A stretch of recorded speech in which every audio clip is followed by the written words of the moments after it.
Of course, we're talking about the one and the only, the man, the myth, the legend, one of the greatest professional wrestlers of all time. You can follow him on Twitter at R_Roddy_Piper. The Hot Rod, Roddy Piper. How are you doing, sir?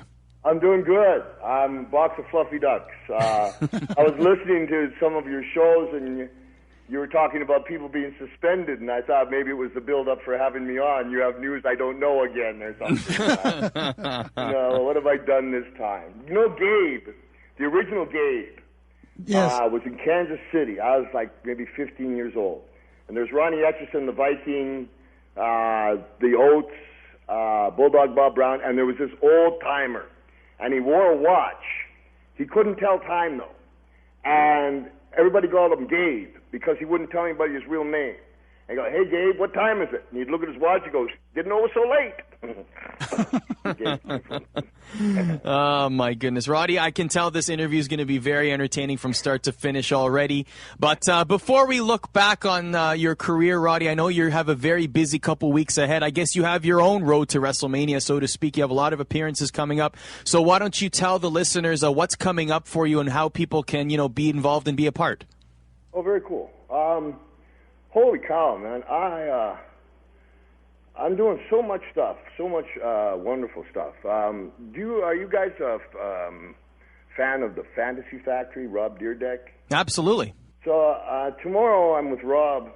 I did a show about a week ago, and we're going to finish it up. And he built a skateboard ramp from his office, and he skateboarded and jumped right up over the ring and landed in the ring. It was very cool. But I ripped my left bicep just a little bit. Oops. When I caught him. And I'm going to do his show again tomorrow, and I think that he's going to come to Atlanta with me. For WrestleMania. From here I go from that. I do the Fantasy Factory Tuesday. Thursday I do the Kimmel Show. Then Friday I got to go. Harley Race has asked me to come. Well, am I going to say no? So I'll get on an airplane and go pay homage to Harley for a couple days there, and then go back to Portland, pick up my son, Colt, and we're going to head to Atlanta, and there's a very cool venue there called the Punchline. And I did it last year, and I'm going to do a show there this year. They actually flew a piano in for me. I can't even play the thing. I'm going to work on it for you. And from there, so the Punchline I'm going to do Thursday in Atlanta, the Thursday of WrestleMania week. And then I'm not sure what I'm going to do with Rob, so, I don't want to spoil nothing. Rob Deerdeck. Going to do that, and then maybe I don't know. We'll talk about it, whether we do a piece of business with Ric Flair or not. And I want to ask you about that because on your Twitter account, and people can follow you at R_Roddy_Piper, you're talking about losing Ric Flair. I need to find Ric Flair. Like, I would assume at this point it'd be very easy for you, a man who has such a storied history with him, to find him. So why are you on the hunt for Ric Flair, Rod? Well, I text him, I says, Rickus, I've heard different things, and I want to know how you're doing, Rickus. And he texts me back, Hot Rod, it's Nate. I'm doing great. I'll call you tomorrow. Tomorrow comes, no call. Hey, Nate, how you doing? It's Hot Rod. Hey, Hot Rod, I'm doing great. I'll call you tomorrow. Tomorrow never came. I've lost him. I don't know where the heck he is. He's like Bigfoot now. There's just sightings of him around. And it's, I love Ric Flair. I love him. He's my brother. I don't agree with everything he does, but I love him. And been reaching out to him, to support him and maybe do a piece of work. I don't know. There's a lot of, I'm a little angry. Why is that? Well, there's been a lot of miscommunication about Roddy Piper and maybe Flair. Ever since actually the book I brought In the Pit with Piper out in 2003. And I just let it go for a long time. And I'm diving off into this subject, so I'll finish up. I'll do WrestleMania, Fan Excess. I get to see, they were fans of mine before they were fans of WW anything. So we go back so far, so many generations. people like cry. It's one of the most beautiful things. You know, I love giving them my heart, and they give me their heart. So after the Punchline in Atlanta, I'll go do Fan Access Friday, Saturday. We'll see if I'm in WrestleMania. We'll see about the rest of that week. And then I come back and other stuff that I have to do in Hollywood. So that's where Rod's going to be. I want you to come to the Punchline. I think that would be a blast. I'm going to be in Denver April 14th to 16th also. Just people are asking. B.B. King's place in Times Square. There's a lot coming up for you, and of course people can get more information on your Twitter account, r_Roddy_Piper. You post all of your schedules, and the website is there for people to buy tickets, etc. But I want to ask about what we just kind of left off at you saying I'm kind of pissed off, but let me go back to talk about my schedule. As much as we want to see you in person, we also want to know what makes you upset, Rod. Let's talk about this. I mean, why is one of the biggest legends in professional wrestling upset? Okay, I tell you, because you people have been wonderful, and you allow me to come on your show, and I'm very lucky to be able to do that. Well, thank you. I've come to that point in my life, but I'll tell you why. In 2003, I wrote a book, and while I was writing the book, I was in a car accident that almost killed me, and I couldn't finish the book. But they threw me on the road, and after that particular car accident I had a really bad problem inside my organs from it that lasted for about 8 years. And during that 8 years, we had cancer, we beat cancer, we had a couple of different ailments, we beat that. And there was a lot of pot shots taken at Roddy Piper during that time. And I never once kicked back. I never once made a comeback. I never said anything. A lot of misinformation and a lot of really mean-spirited things because, the old saying, they never hit a man when he's down, kick him, it's easier. And it seemed to play that. And I think that there's been some respect lost to a certain point, and maybe some deserved by me. But some, it goes over the line, and I'm not going to allow that to happen anymore. The career I've had, it's not even close to finished, and I'm not talking about in the ring. I see in the WWE universe so many places that they can go that they haven't got yet.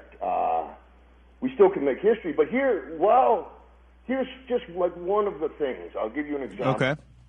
While I was, this had been 2009, okay? I had to go in a hospital for 6 weeks in 2009. It's the only time it was called BTW, Big Time Wrestling. I call it By the Way Wrestling. And I had to cancel a shot there. And because I was in the hospital. It's the first time in my entire career I've ever had to cancel a shot. I'm pretty up on that. So the promoter there, he, for some reason, doesn't believe it and shooting his mouth off and says it's baloney and, whatever he thought that I was doing. So during that period of time, the press, a wide word there, wide definition of it, catches on, and they run a story that I'm dying of terminal cancer and I have 2 weeks to live. Now, I get a lot of, it's my job to take heat. I don't got a problem with that. But I'm in a hospital where nobody can get a hold of me. Because of that, and because of this promoter saying these things that are untrue, and I never stuck up, my family at home in Oregon, the florist that I dealt with for like 30 years, all of a sudden blankets the house with flowers, with condolences that your husband's dying. My kids go to school, and it's all over the internet. And they run up, and my kids are crying. My daughter, Ariel, on Facebook, people, it's like, and it was completely untrue, but my family didn't know that. And this just takes, obviously, one that's a little closer to my heart. Yeah. I can feel the emotion in your voice, Rod. Yeah, I try to keep the ego out of it as much as possible. But, if you want you may not want my attention once you get it, and you've got it now. This one fella, and I'm not going to throw names around here. I take the high road. But in the book, Also, there was criticism that I was lying in the book, and I never did, not once. I wrote a second book. I'm about a quarter of the way through it. But I'm writing this book to my family because nobody knows anything about me before I was 15. So in the business, then I'm going to bring us up to date here, Rod, with WrestleMania, the one we're having now. Let's stop at WrestleMania 25 for a second. WrestleMania 25 comes around. Mickey Rourke has got the movie The Wrestler out. And with like 3 weeks' notice, when I have this disease going on, these different things I've told you, I get a call, will you make WrestleMania 25? And, you know, I come from a school that nobody else has come to in our business. Nobody. Nobody was raised by Mad Dog Vachon and all the people that raised me. So I'm taught to keep my mouth shut and take the heat. And I'm the last one that still has problem talking anything to do with kayfabe. So WrestleMania 25, when they ask me, I just say yes, because that's what I'm supposed to say. But I don't look right, and the match sucked. I hated myself. But I never said anything about it. I didn't say that I was throwing up every morning. I didn't say nothing. I had back surgery taken out, and that's the way they found cancer. So they ripped open my back. I didn't say nothing. It's cool. Then I see this WrestleMania coming up, and like The Rock, I've never met The Rock. I got a lot of respect for him. I fought his grandfather, the High Chief. And when I was in Hawaii, I actually had a T-shirt that said "The Great Howley." And so if you know what Howley means, you'll know how much balls it took to wear that T-shirt. What does it mean for people who don't know? Well, or do we have to look it up ourselves? Okay, if you had a negative connotation for a Jewish person or a black person, yes. Well, that would be their negative connotation in Hawaii for us. You have a penchant for wearing racially infused T-shirts in your career, don't you, Rod? Here's the thing: is like they call me Howley, like I'm supposed to be upset about it. I laugh. I put it on the T-shirt, but then they bust off antennas from cars, and then when you come by, scope them out and hit you with them. That's the downside. But yeah, because I'm made to stand my ground, as I'm going to do on this show. I got lost for a while. I've been in this business so long, and I've seen so much that I think I might have gave up a little bit. And I'm not going to allow my career that. And I come bring you up to Peter Maivia, Rocky Johnson. Rocky Johnson had a hard time in our business. People don't give him enough credit. Rocky Johnson was married, obviously, to Peter Maivia's daughter, and racial tensions at that particular time in the entire world of our sport. It was hard for Rocky to toe that line, and he did a great job. I see that now they have John Cena. I've got respect for everybody. I think they're all great, but I'm watching them, and they're going, well, wait a second, The Rock's going, I paved the road for you, and I paid. Hang on. There's only one guy that paved the road to Hollywood. Only one guy. And they hated that guy in Hollywood. They hated us from our industry. And it caused a fallout with John Carpenter and I. But they don't seem to want to remember, or they try to discredit you. And I don't know why they do this. But it's obviously easily looked up. There's only been, I'm very proud of the way I was raised in my business, because I was raised to be on your side. Whoever you are, I'm on your side. And I won't take a back step.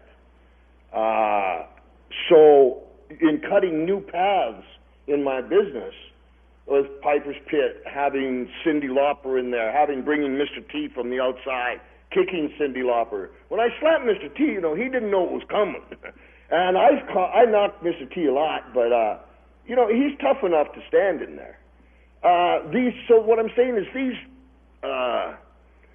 these acts that I did them with not only furthering myself, but furthering the business. And they were hard. And they took a lot of balls. It took a lot of balls to say, you ain't pinning you ain't pinning my shoulders in WrestleMania. I ain't letting Mr. T beat me because I was protecting our business. You never let somebody come from outside the business, have their way with the business, and leave the next day and laugh at you. That's just not going to happen. I'm protecting your radio show. I'm protecting Vince's commodities. Mm-hmm. I'm protecting everybody, but they didn't see it like that back then. You know, it's interesting you say that, Rob, because there could be examples. I'm thinking of WrestleMania 11 as a perfect example. Lawrence Taylor has one main event match, wins against Bam Bam Bigelow, and doesn't essentially wrestle again. And I mean, you showed an example of yourself protecting the business, saying, no, this can't happen with me against Mr. T. But, I mean, where did that get lost? I mean, why is that not happening anymore? You know, perfect way, you're looking at it perfect. Now, here's, I think, where it got lost. How the hell does David Arquette become the world champion? Yeah, exactly. Are Another you serious? example. And that's, you go back to the NWO and WCW, where, you know what? Our business is about physicality. Yes, entertainment is beautiful, but let's not forget the basics of our business. And David Arquette's a friend of mine, an acquaintance rather. But how the hell does he become world champion? How do you have that kind of disrespect? Especially at that time, it was the NWA championship, one that Luthez held, one that Strangler Lewis held, for heaven's sakes. So what happened was people that had got some type of credibility in our business, but, you know, short-term flash-in-the-pan credibility, all of a sudden decides they know what's right. And it's called the Peter principle. It's when you're in the height of your own ignorance. And that started just like, I'm trying real hard to be a good boy these days. But I'm taking a stand. I'm not sure why Drew Carey is getting in the Hall of Fame. I'm not sure why Bob Uecker is in the Hall of Fame. I don't know. Well, to be fair, though, I will play devil's advocate on that, just only because it seems like the celebrity wing is kind of a way for the WWE to partner with celebrities, just another way for them to promote whatever they have promoting and give some shine back to the company. I don't think that it would be fair to compare Drew Carey's induction to, say, Roddy Piper's induction or whoever else, whatever worker that gave their blood, sweat, and tears to the company. Is that fair to say? Well, it's interesting because I agree with you to the point that we're rubbing shoulders. Drew Carey, good guy, rubbing shoulders. It's great for our industry. However, when do you make the David Arquette mistake? For instance, if maybe you had in the Hall of Fame, you had a Lifetime Achievement Award. Bob Uecker would fit right in there. It's how you categorize it, I think, because there's some guys that got stabbed 3 times to get in that Hall of Fame. So, at the same time, our business has evolved 140 countries every week Raw goes into. Unbelievable. Yeah. WWE Universe, and it is entertainment. Well, I'll give you another example. I mean, Snooki of Jersey Shore fame is going to be appearing at WrestleMania, and she's going to be involved in a match. I mean, I don't know how much she'll actually be involved, but to be honest with you, 5 years down the line, it wouldn't shock me to see Snooki be inducted in the celebrity wing of the Hall of Fame because of her involvement at WrestleMania 27, if that's the only thing she does. So then, should we not? We need to keep the focus on what drives our business. And that's those wrestlers, entertainers of the WWE and all the other places around the world that night after night are sacrificing their bodies. You can't put those other people in that same category. Yes. I think it's just a matter of categorizing. It's a bit of an insult, but I understand it. Well, let me ask you this then, and you make a very good point. So then I'll bring the conversation back to The Rock, because you were talking about The Rock and John Cena. Now, as of right now, we know that The Rock will not be involved in a match at WrestleMania. He is simply the WrestleMania host. Now, we know he started off in professional wrestling. He made it in Hollywood, and you know, you paved the way for wrestlers to be able to do that. But my question to you is this then. Should The Rock give back to pro wrestling in the sense that he should step into the ring again? Good question. No, I don't think that he needs to step into the ring. I think that The Rock and I'm on The Rock's side when no, I'll just speak. I think that The Rock is smart in hosting and glorifying the event and helping it draw and then get out. Once he gets in the ring, he's taking a step backwards from the wonderful career he's built. Now, I did shoot an idea to the WWE. I said, put Cena and The Rock in Piper's Pit in WrestleMania. Interesting. Because I had heard he wasn't going to wrestle, and I thought people would want to see him. I think they may be a little shy of that. But if, off the top of my head, you know what I'd do? I'd put up one of my movies, Hell Comes to Frogtown. And I'd put up one of his, Scorpion King. I said, anybody can be beautiful and muscular and act well, but can you impregnate a Holocaust frog? You know, it's important things in life. And I would play them against each other like that. And at the same time, I'd get down to the nitty-gritty. Because now we're talking entertainment. We're not talking Bob Ueckert doing it, not Jim Carrey. We're talking within the Rock has certainly earned the right to be where he's been. So we're talking, why don't they use the people that have given to the business as The Rock, as myself, and put them in the mix, because we're powerful enough to carry it off without bringing in Snooki. We don't, now I understand Snooki, it's great trimming. God bless her, never don't know her, but that's great. But don't put them within the meat and potatoes and the guts. You got to know where the line is, because otherwise that's when the ratings start flatlining and you get milk toast. You got, all the interchangeable heads on the bodies all monotoning the same lines. And you're losing the magic. Come on. Here's the magic, okay? Yeah. Zed, we all understand now, is a given. When you start at A, it's how you get to Zed that nobody knows. Mm-hmm. That's where the magic is, and we know that. Or some of us know that. And I guess I'll ask this question then: when Raw was, or maybe this is one reason why they don't have a weekly Raw guest host anymore. But oftentimes we would see the Raw guest host in the past year, Roddy, appearing in the ring in a physical capacity. I mean, John Heater of Napoleon Dynamite fame is a perfect example where he was involved in a tag team match on Raw, and that was a regular occurrence for celebrities. Was that a good idea, or was that a bad idea? I think that in my humble opinion, I think it's a bad idea. But I think that it comes from people trying to do the right thing. It's like every time they bring a legend back, they think, well, we'll have one of the young superstars beat him up and get some heat.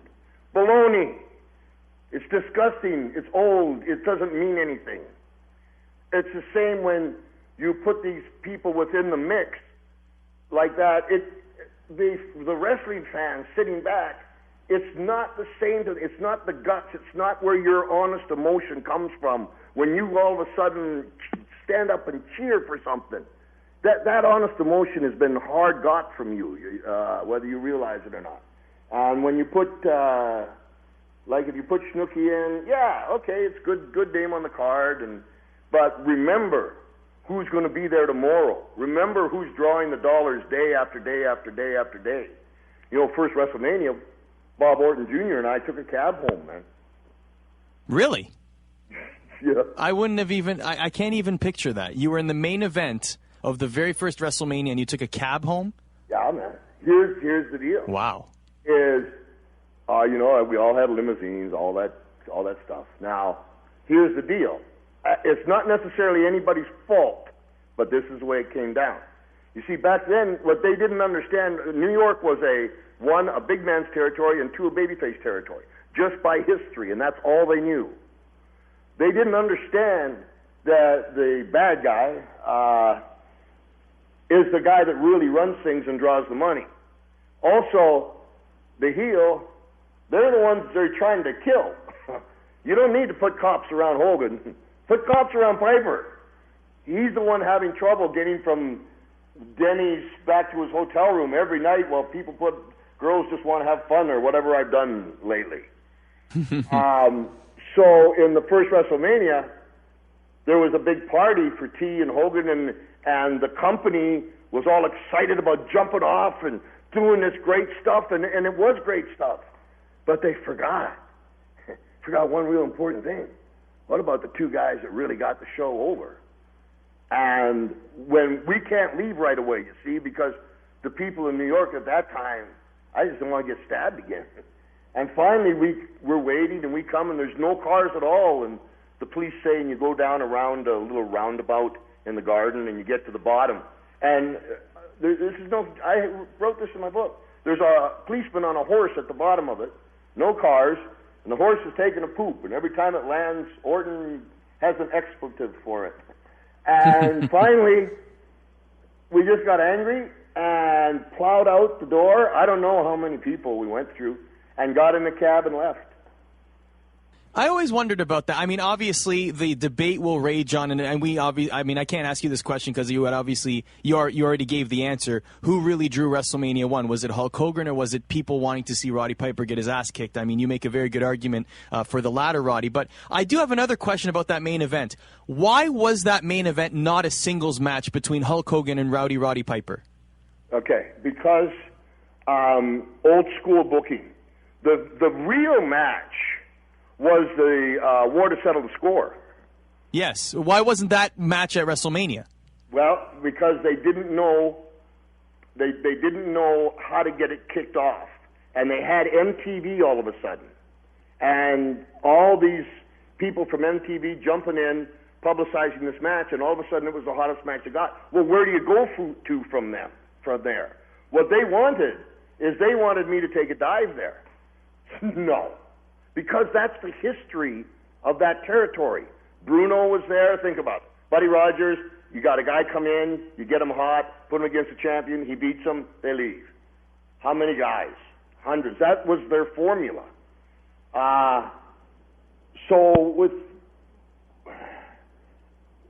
Just keep me on track. With the WrestleMania... Yeah, with WrestleMania being a tag team match with you and Orton versus T and Hogan. It's because they put their hot match on first instead of putting that match on first.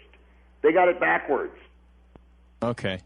You see, and they also thought that Mr. T's name would be an additive, a bigger additive than going the other way, but it's ass backwards. It needed to be a tag match if it wound up into whatever Donnybrook it did, and then bring it back in the esteemed champion, a wrestling match for the World's Heavyweight Championship. Not the one that David Arquette had or anybody else. Then that title, you understand why that's so important. Because they went, but it was done backwards. And that makes sense because, and I always wondered that, and you're right, because the war to settle the score came first, and that match should have, because in my opinion, if it was the biggest show of all time at the time in WrestleMania, then the title should have been on the line, and you should have been the challenger, because with all due respect to Cowboy Bob Orton, I think he's a legend in the business. I think everybody was there to see you get your comeuppance. Absolutely. You know, because think about it. I had kicked Cyndi Lauper, who was the female vocalist of the year. Geraldine Ferrara, who was running for vice president, was yelling, "Roddy, you're Piper, you're not fit to wear a kilt." Dr. Ruth Westheimer, I mean, we go on and on. It got so much attention. Cyndi Lauper, when she won her award that's broadcast all over the world, last thing she said, "And Roddy Piper, you're going to get yours." Okay, well, hang on. That's pretty serious press there that nobody ever before in the history of our business got. They weren't saying that about Hogan. Now, I heard Hogan went on a Pittsburgh radio a couple weeks ago and said if it wasn't for Roddy Piper, there wouldn't have been a WrestleMania.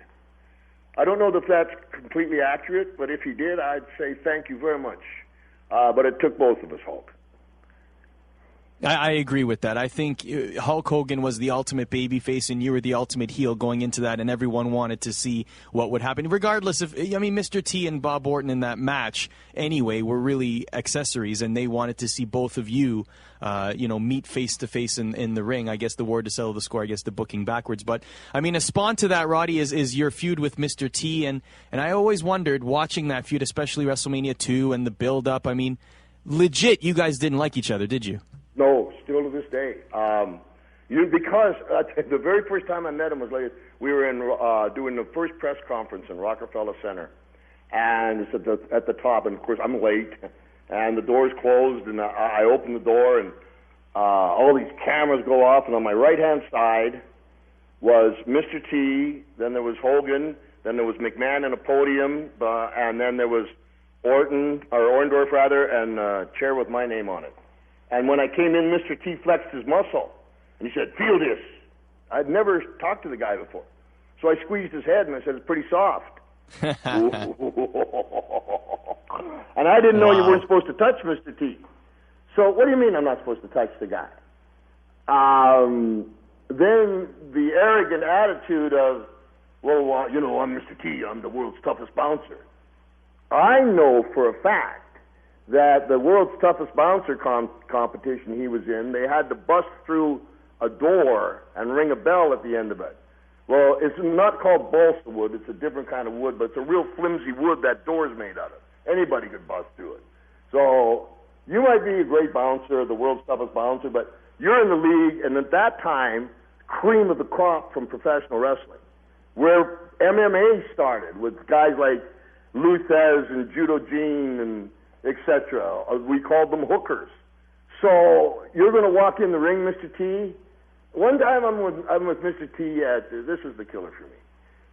I was in the Palm, and I had to have dinner with him. And you know there's a drink called Crown Royal, and it comes in a purple bag. Absolutely. It's been a while, but I remember it.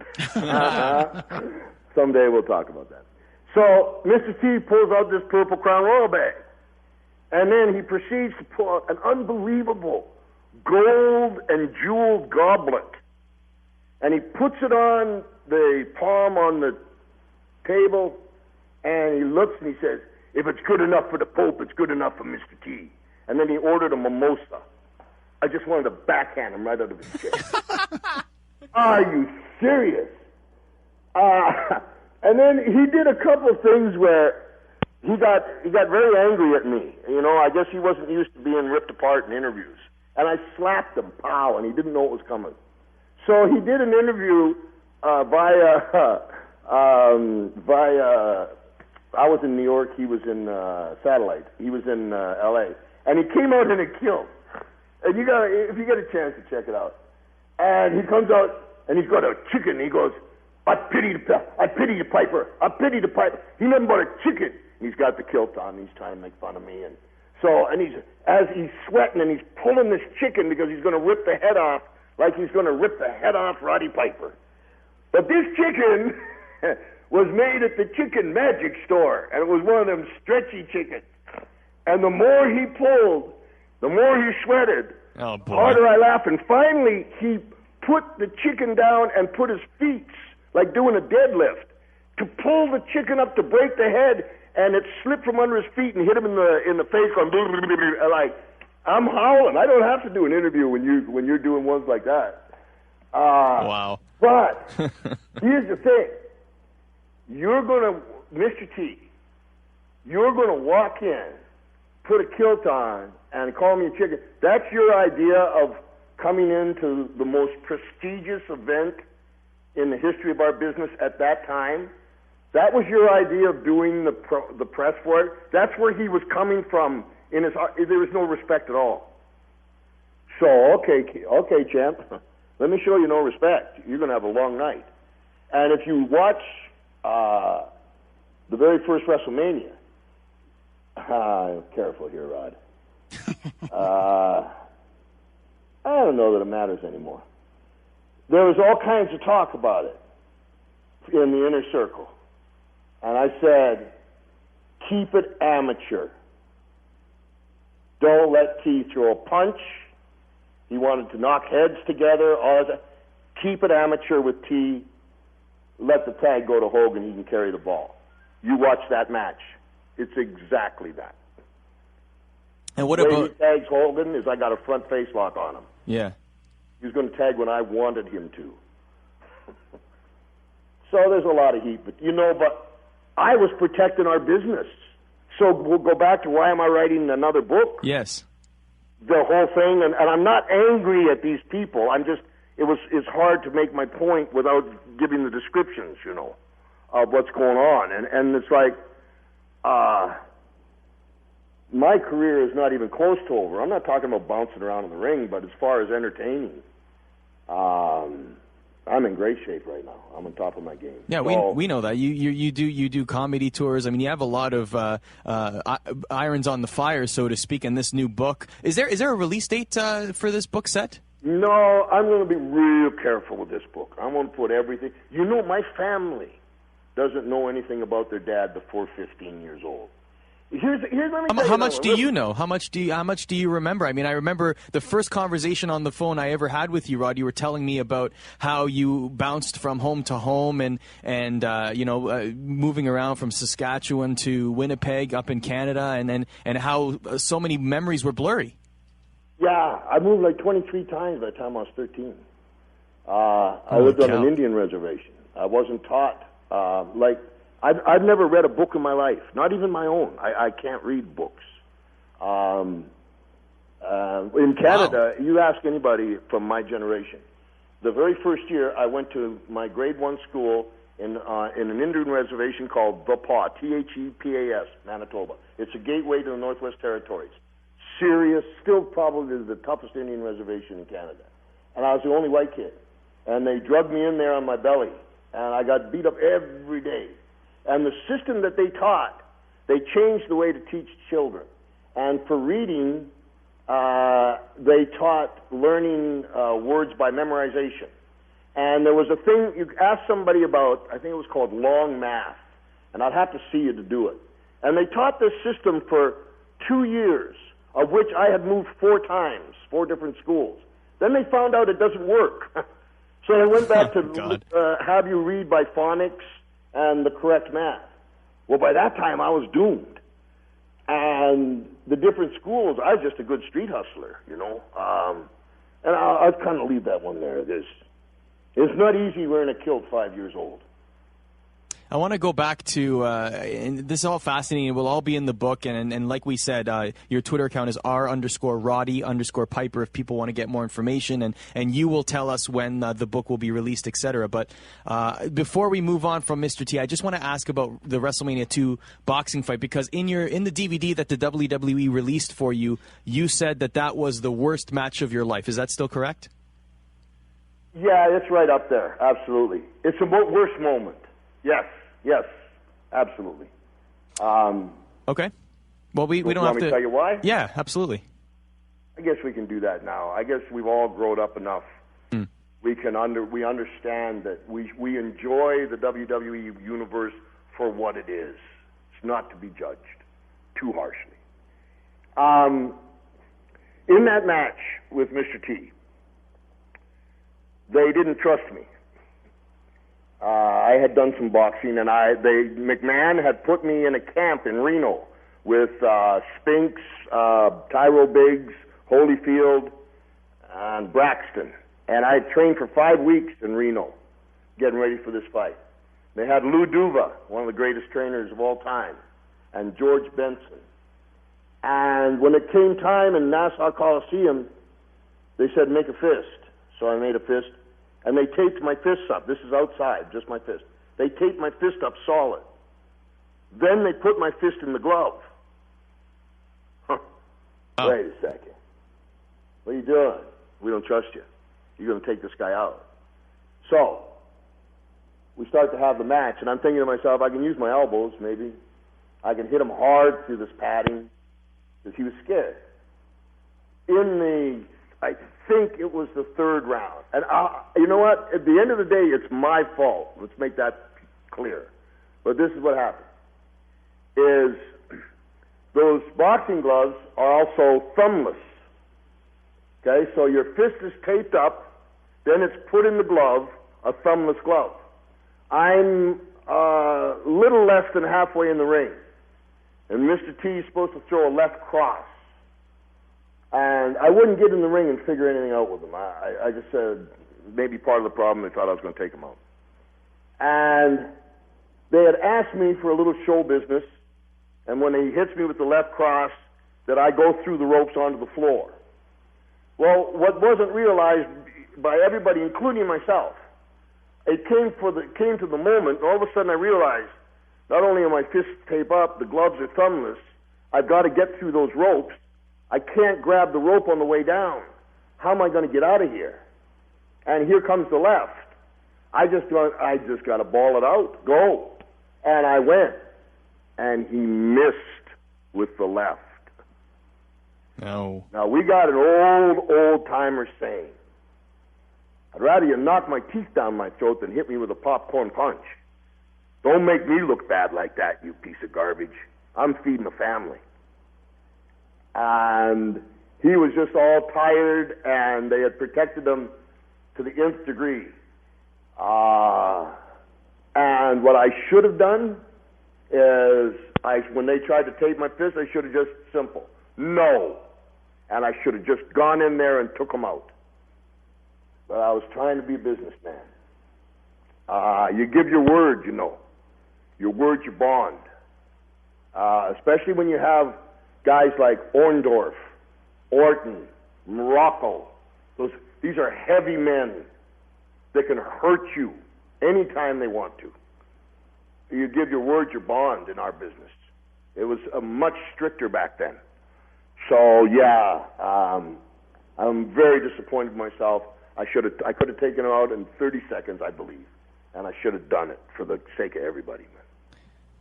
Well, very candid comments from Hot Rod, Roddy Piper. Very happy to have you here on the program. And let's fast forward a year. WrestleMania III, moving away from Mr. T, Rod. This was the first time you decided to retire from professional wrestling in a match against adorable Adrian Adonis. He got his head shaved for his efforts as well. Did you honestly think at the time, Rod, that this would be it? Oh, yes, I did. Yes, it was you know, like, they say all kinds of things about Roddy Piper, but I don't think anybody calls him a fool. And it was a hard, calculated move that the professional wrestling industry wasn't ready to handle. And they hated the fact that I was going to make a movie, and the movie world hated the fact that a professional wrestler, the black cloud over him, is going to try to come in and be an artist. How dare him treat us with such disrespect? And the entire Carpenter, I've never said this one, the entire Carpenter-Piper relationship crumbled during that movie. And if we look at it, that movie was in 1988. In 1994 is when I had my right hip totally replaced. If I had done the calculations on my body by that time, and I got so much flack from the wrestling industry and so much from the Hollywood industry, both for different reasons, that I couldn't sustain my role. And my wife at that time, I had kids, and my most important job is being a dad. And so I had them down in L.A., and somebody watching the ranch, and then moved them back up to the ranch in Oregon. And that stopped me being available in L.A., and I had to go back to professional wrestling. And so 6 years later, I got my hip replaced. Absolutely. I would have been on a roll if I could have got any kind of support at all. The movie was the #1 box office the weekend it came out. It went against Dennis Quaid, All-American, and U2, Rattle and Hum. And U2 put a concert. I remember Friday night, a concert closed down Hollywood Boulevard. I thought, we're dying. But wrestling fans, you can't beat them. No, absolutely not. Yeah, and one of the things I remember about that movie, Roddy, is the fight scene you had with Keith David. And to this day, in my opinion, top 3 fight scenes I have ever seen in any movie. Very kind. You know, it was in the Guinness Book of World Records. It's the longest fight scene in history, cinema history, and it's been rated kind of like you said. That's very nice. Keith David, unbelievably wonderful man, a 220-pound dancer, hits like Larry Holmes doesn't even know it. He's killing me. And the reason the energy stayed up in that fight was Carpenter was trying to do it as a director and this cut, that cut. And finally Keith was hitting me so much, I said, listen, put the camera on. Keith, except for the face, just hit me as hard as you want to, and we're going to go as far as we can. And we got it done in three shots at it, and then came back in and did pickup shots. But with that fight, I'm proud of it from this aspect. That was a fight between two friends. And that's a much more difficult fight that had to fit the arc of the story. And where that comes out is Keith David is by a car and it gets heated and I take a 2x4 and swing it at his head and miss and I break the windshield. But then I realized, this is my friend. What am I doing? But my friend Keith David got mad because I did that and broke a wine bottle to cut me, but it cut his own hand. And that made me laugh. That made Keith David angrier, and then he attacked me, and I think maybe we went over a car or something. So those moments you could only get from the education I got from professional wrestling. So I'm very proud of the business for giving. That business gave us that one. One thing I'm going to go back to in WrestleMania 3, because you mentioned respect for the business and doing things the right way. You were leaving wrestling for a little while to ply your trade in Hollywood, but at the same time, on your way out, what you did was you elevated another star in Brutus the Barber Beefcake on your way out. And for me, that spoke volumes for you, helping someone else get over, basically on the grandest stage of them all. Thank you. You know, this is part of my job right now. When we did the old school with Cena and that other kid, the English kid. Nice. Wade Barrett. Yeah, the promo that you delivered where you said, don't you dare devalue the championship I never won. Yeah, I meant it. I meant it because, and we know from this show, we're talking David Arquette, we're talking Hall of Fame and stuff like that. Don't you dare do that, man. And don't you allow them to let you to. Don't play that card. Come on. It is real. Because if we don't do it correctly, it'll all fall apart. There's some kind of reality there to it. Right? Now, I'm not talking about the actual activity in the ring, what you want to think is real and not real. I'm not talking about that. I'm talking about the whole construction of the entity of in this case, the WWE Universe. The nuts and bolts have got to be correct. You cannot adjust those. The belt must be respected, or it means nothing. It won't draw. When they ask me about the belt, because I never won it, and there's a couple reasons why I think, but. Hindsight now, given 2020, I know that there was one meeting they had, and Chief Jay Strongbow said Piper doesn't need a belt to get over. I would agree with that, Roddy. I don't think you needed a belt to get over. You were already so over that you would be helping the belt more than that belt would help you. So it comes then to, you see, the old school thought. People now kind of, and here's another one we'll clear up right now that, they didn't give Piper the belt. No, that's not true. I didn't take it, one, and I didn't need it. I'm proud of that. I just work hard. Yeah. I just want to interject one thing here. I just want, a lot of people might be thinking of this not from a career legacy standpoint, because I think we can all agree that from a legacy standpoint, your legacy will stay the same whether you had won a championship or not. In my opinion, I think that you've cemented your legacy in wrestling. But I do want to talk about, and stop me if this is too personal, but from a monetary standpoint, would it have been different for you if you had been a champion or if you had a title run? Would it have made you richer than what you have made in the professional wrestling business already? Great question. It would have done a couple things. One, it would have made me richer. Two, it would have made me change my wicked ways and go into business with the WWE, as opposed to being the ultimate rebel at all times, which I took too far because of my upbringing. So I think there would have been more solidarity, and it would have increased my income absolutely, because they cut me off when I went to Do They Live. And Hogan sat down and they did no holds barred. That was the answer to They Live. We'll show him. Oh, okay. But it was that personal, instead of going, hey, way to go, Rod. And then when you do They Live and it becomes a number one hit, geez, maybe we'll bring you in like we will 25 years later and bring The Rock in. But no, they didn't think like that. So economically it cost me, but on the other side, that I got the opportunities to go places where nobody ever has gone before, because of being such a rebel. I've been able to take stands, meaning stand my ground with way back with when a lot of our guys were passing away. I took a stand. I was the only one. I didn't take a stand to beat any promoter up. I just got tired of Christmas time. Not tired of it, but sad when wrestler X's son would call me and say, tell me about me.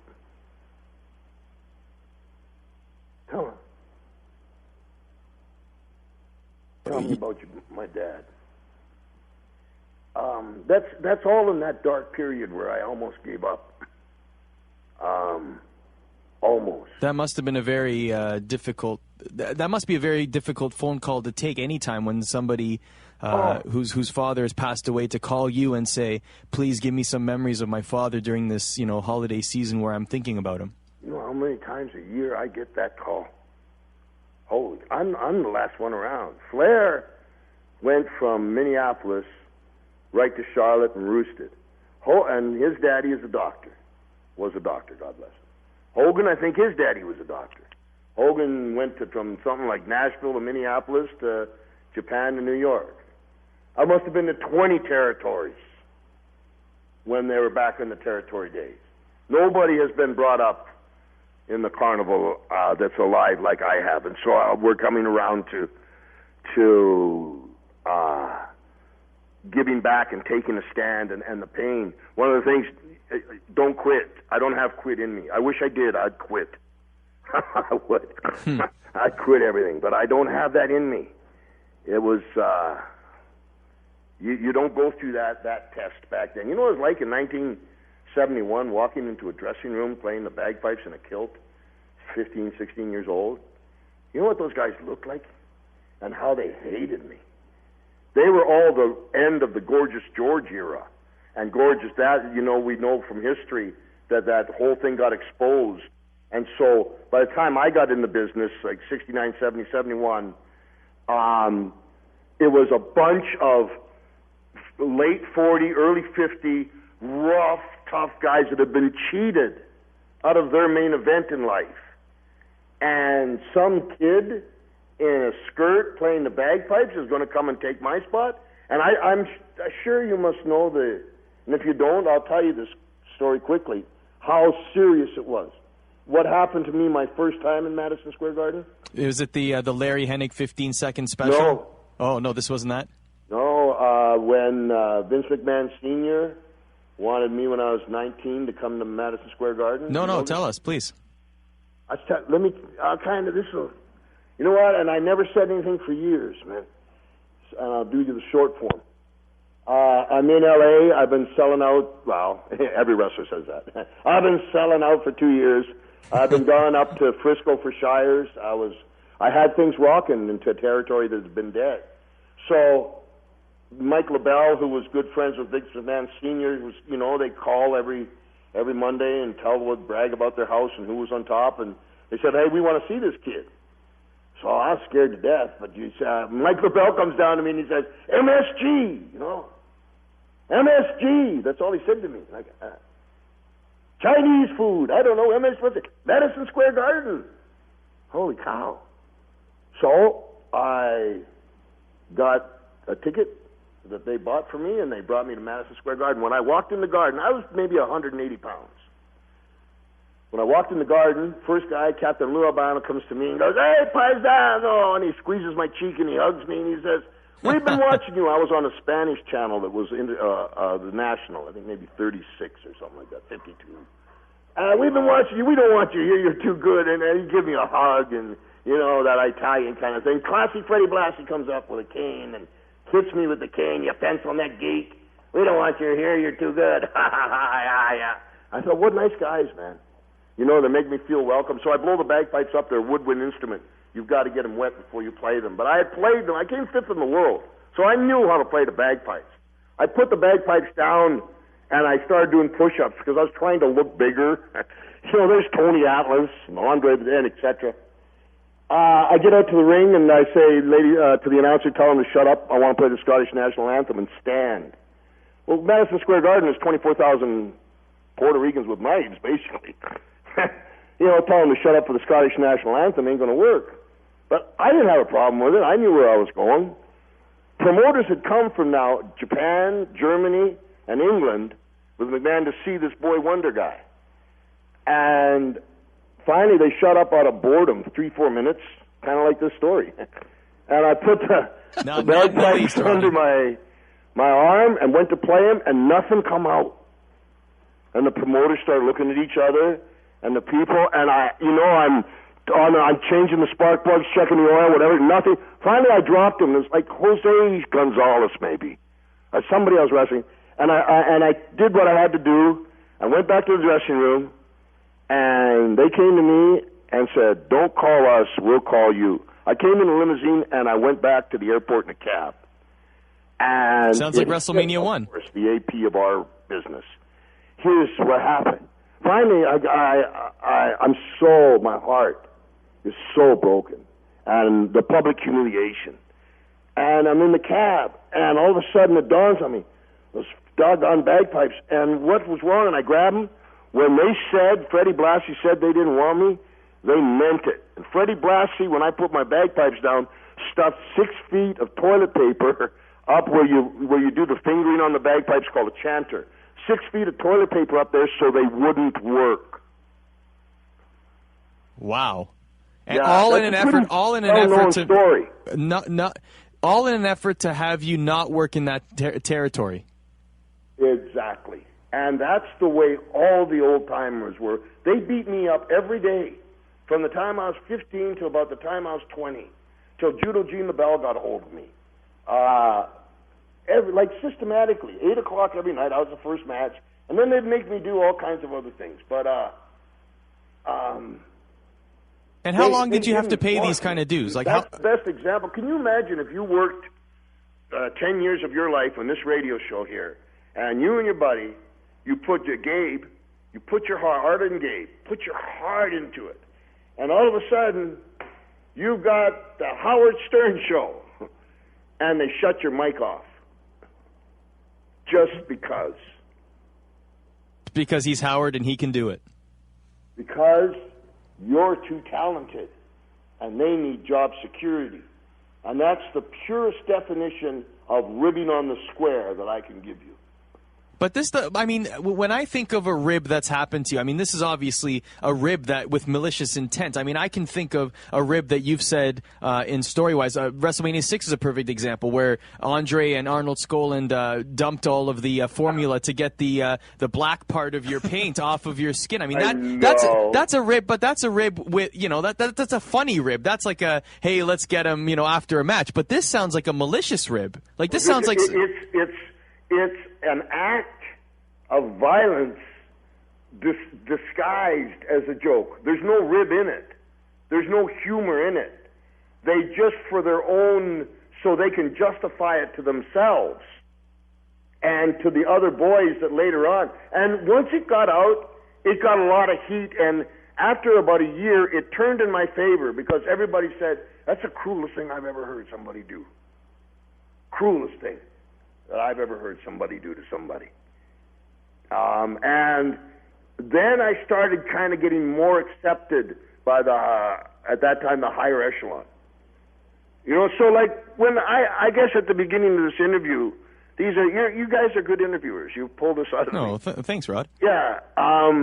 I'm just not going to sit back and be quiet anymore, because I'm coming to a point in my life where my children I got the best kids in the world, man. Unbelievable. I have a great relationship with them all.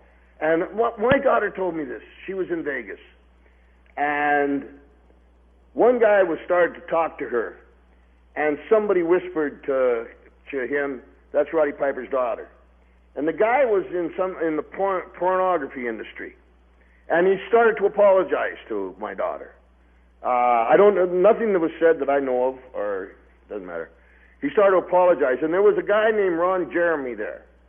And Ron Jeremy says to my daughter, "Yeah, I know your dad."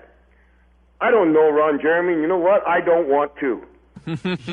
I'm not even remotely but those kinds of things for my family, like, no, I have some serious morals, because I won't stuff somebody's bagpipes. Not even to save my job, man.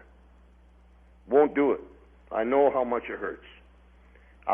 Nor will I take a back step. And I think people have forgot that.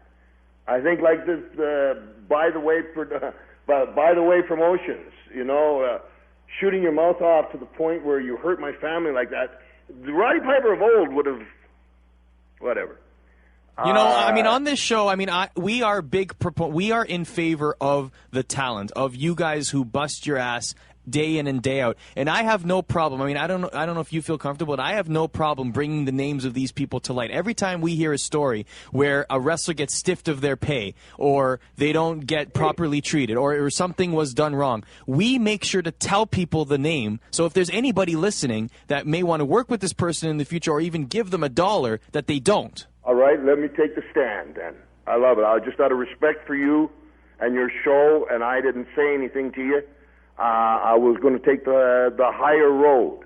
But this is the road that needs to be traveled, because sometimes the road that needs to be traveled is dangerous. That's why it needs to be traveled. And this Terry Allen fella, he seems to have a temper problem.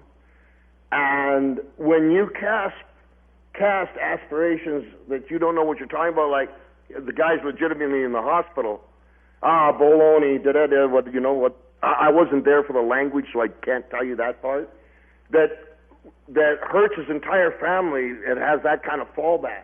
I had some guy, there was a casino. His first name's Jerry. He's out of Florida. I don't remember his last name, or I'd say it. And he ran, listen to this, man. This is last year, I believe, 2010. Some casino, Mid-America, put out on the billboard, Roddy's coming. And I saw the email that this guy sent to the people, and they said, this is what he said. He said that Roddy Piper has come, he's checked in the hotel, he's strung out on drugs and alcohol, and he won't come out of his room. And this guy went and got $10,000 was the down payment. And he comes, and he got the $10,000. He said, I gave him the money, and he won't give me the money back. He won't come out of his hotel room. He's a no-good, strung-out drug addict. And I saw an email that he had given to somebody else. And this casino, and I had heard things like this. There was an elderly lady that had come dressed in a kilt with a lunchbox, and who was, like crying, whatever, she's elderly, and these people that, and so his take on it was, I'm making up the number, I'm not sure what the number was, I will say only 20 people asked for their money back, so they didn't want to see Piper that bad. And he's up in his hotel room. Now, guys, wow. I can't imagine Roddy Piper being in the town and not coming out of his hotel room. I knew nothing about it until after the fact. The guy's name is Jerry. He's out of Florida. I don't know his last name. It's really easy to look up. The casino was Mid-America. And who the hell do you think you're messing with? That was another event. I wasn't going to say it because But at the same time, if there's people listening to this that, get approached by these people to do business, then it's good for people to know what they're getting into, because, it's not fair that stuff like this happens to you. That's how you make your living. That's how you feed your family. Yes.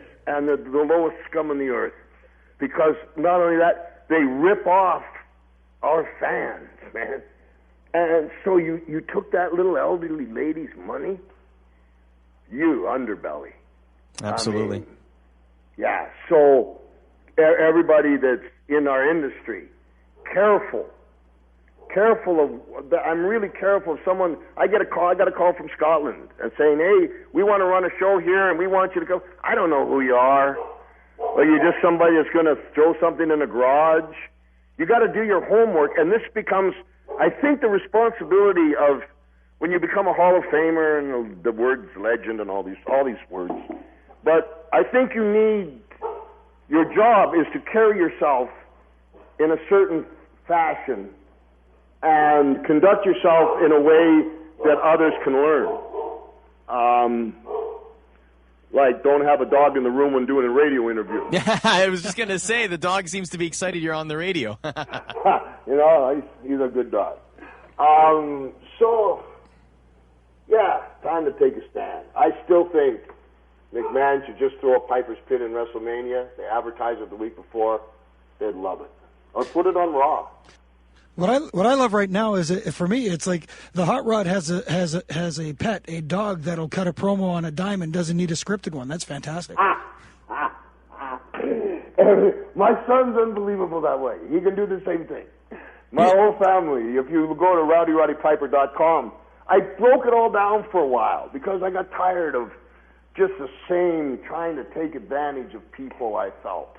And I started putting clips up of my family for a reason, because let me kind of, I don't want to be taking all your time, but let me kind of give you an example as we end this thing up here. Back in the day, and I hear a lot of stories about Roddy Piper, and some of them true, some of them I don't have a clue what you're talking about, and the others, whatever they are. Mm-hmm. There were a group of guys, Morocco, Orndorff, Orton, Mr. Perfect, Bret Hart, Fuji. Well, Fuji could come and go in that group. And at the end of the night, every night, things got so wild and so crazy that we would pick a room, one of our rooms, and yes, it would be full of liquor and bathtub beer and whatever. But we would all go in this room and we would drink too much and do too many things. And we would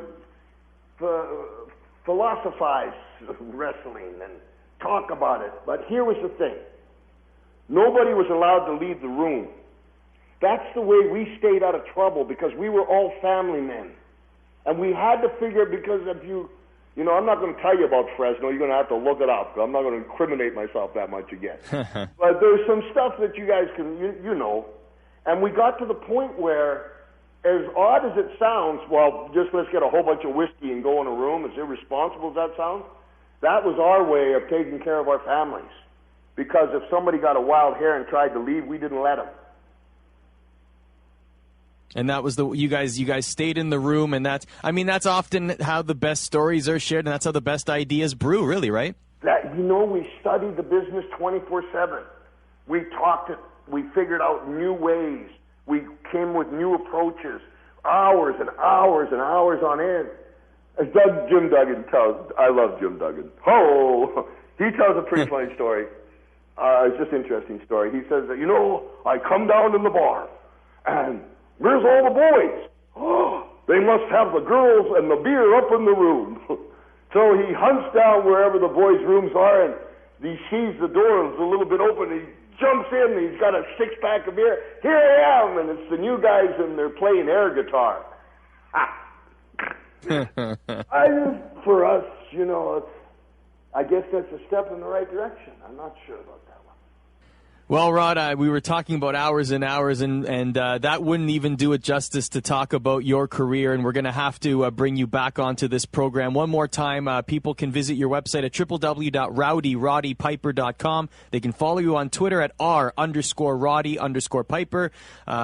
Catch you on Rob Dyrdek's Fantasy Factory, catch you on Jimmy Kimmel, and catch you in Atlanta for WrestleMania. And give us the details one more time for your event in Atlanta. Oh, come to the Punchline. I think there's only going to be 300 or something like that. But it's going to sell out. We're going to have a ball. It's nothing like you've ever seen before. I'll give you my heart, and you'll give me yours, and we're going to have a blast. They're flying the piano in for me.